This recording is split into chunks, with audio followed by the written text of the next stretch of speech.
Good evening. This is the weekly world conflict update for Monday, May 4th. Our top stories. The U.S. military has launched Project Freedom to break the deadlock in the Strait of Hormuz. In Ukraine, a massive desertion crisis is reportedly gripping the Russian army as the war enters its fifth year. And in Sudan, a new front has emerged in the Nuba Mountains, escalating the nation's brutal civil war.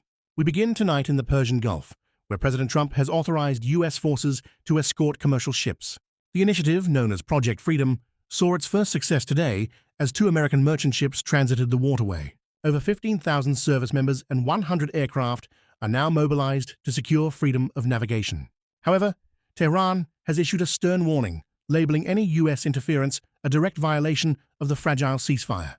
Tensions spiked hours ago as a tanker north of Fujairah was struck by unknown projectiles.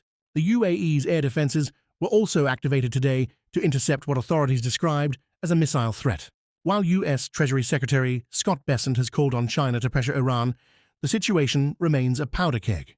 Oil prices have responded to the uncertainty, with Brent crude climbing toward $114 a barrel. Moving to Eastern Europe, the conflict in Ukraine is facing a new internal challenge for the Kremlin. Reports are surfacing of a widespread desertion crisis within the Russian ranks. Thousands of Russian servicemen have reportedly been convicted for refusing to serve as the war grinds into year 5. On the diplomatic front, a rift is growing between Washington and Berlin over military presence in Europe.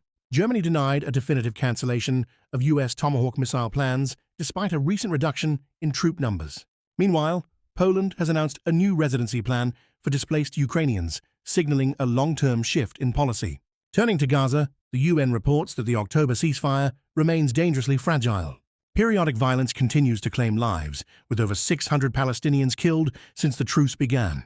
Humanitarian I can't believe this is still happening. severely restricted. So many lives lost. And reproductive health care. An Israeli court today extended the detention of volunteers seized from a Gaza-bound aid flotilla. In the West Bank, settler violence has surged to record levels, displacing hundreds of families this year. Finally, we look at Sudan, where the civil war is entering a devastating new phase.